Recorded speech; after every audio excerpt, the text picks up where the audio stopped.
பன்னீர் gravy செய்கிறது எப்படின்னு பார்க்கலாங்களா. ஒரு கடாயில் எண்ணெய் போட்டு 2 பட்டை, கிராம்பு, பிரியாணி இலை, ஏலக்காய் 2, ஒரு வரமிளகாய் போட்டுருங்க. கருவேப்பிலை கொஞ்சம் போட்டுருங்க. ஒரு பெரிய வெங்காயம் நல்லா பொடிசாக நறுக்குனது அதையும் போட்டு ஒரு கிளறிட்டு, இஞ்சி பூண்டு விழுதும் அதையும் போட்டுட்டு, இதுக்கு 3 தக்காளி மிக்சியில் அடித்து கொஞ்சம் கலந்துக்குங்க. தேவையான அளவு தண்ணி ஊற்றிக்குங்க. இப்போ மசாலா பொடி என்னென்னு பார்க்கலாங்க. வரமிளகாத்தூள், கரம் மசாலா, கொத்தமல்லி தூள் போட்டு நல்லா வணக்கி விட்டுருங்க. கொஞ்சம் தண்ணி இருக்கு இல்லைங்க, இதே போட்டு வணக்கணும். தேவையான அளவு உப்பு போட்டோன்னே நம்ம இது மிக்சிக்கு அரைக்கிறதுக்கு கொஞ்சம் சோம்பு, ஜீரகம், மிளகு போட்டு அரைச்சி வச்சுருங்க. இதையும் கலந்துக்குங்க. 1/4 கப் தயிர் எடுத்துக்குங்க. நல்லா மிக்ஸ் பண்ணி இதில் கலந்துக்குங்க.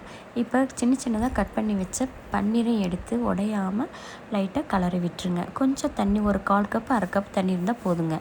அதை போட்டு நல்லா கிளறி விட்டு மூடி வச்சுருங்க. இந்த மாதிரி கிரேவி பதம் வந்தோடனே அடுப்பை ஆஃப் பண்ணிடுங்க. கொத்தமல்லி லைட்டாக தூவிட்டுக்கலாம். சப்பாத்திக்கும் பூரிக்கும் வச்சு சாப்பிட்டு பாருங்கள். நல்லா டேஸ்ட்டாக இருக்கும். ட்ரை பண்ணி பாருங்கள்.